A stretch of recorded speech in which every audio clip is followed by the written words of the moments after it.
think this is about my 5th winter of winter cycling. Andrew Bell bikes to and from his job in downtown Toronto year-round, whatever the weather. I never stop. Nothing stops me. It's almost a matter of pride. It's ego and showmanship, I suppose, because I know people at work will ask me, you didn't bike to work today, and I enjoy saying, yes, I did.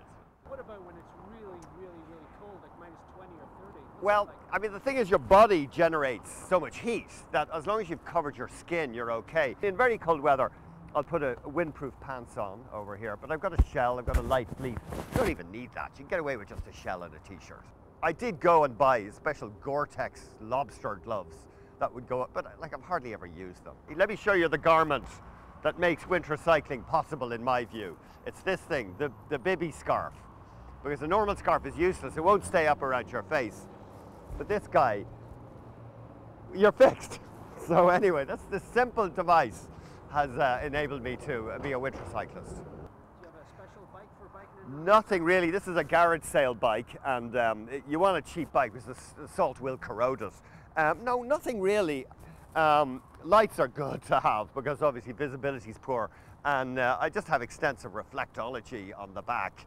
I have a more expensive bike, which I use occasionally, but it's kind of reckless. It will get corroded. In fact, I had a new bike.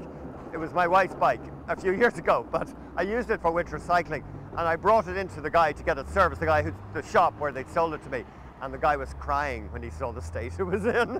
A grown man, he was crying. He loved bicycles.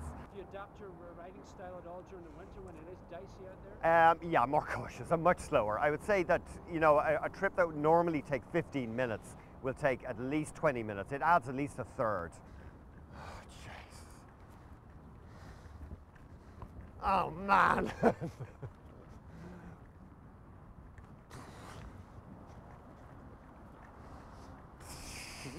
My attention to safety is not that great. I mean, I don't wear the helmet every day, I will admit. And I wear my music headphones, you know, which is a bit insane. I hope my wife doesn't see this. Going up the wrong side of the road, standard tactic. Woo! I wipe out about twice a year, and streetcar tracks are lethal, metal, even manhole covers are lethal in the ice.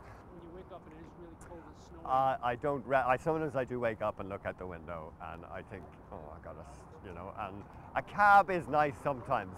If my bike is at work or if my bike is a flat, I will take a cab because I can't handle public transit. So actually admit there are days when you've said... Well, the bike's laid up, but very rarely do I wimp out. When people at work, I mean, they see you coming in at the worst of the worst winter weather. Well, that's where the showing off comes into it, you know. Do they think you're crazy though?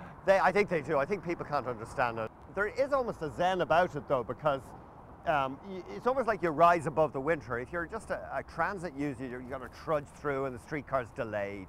Whereas this, you're kind of flying above it.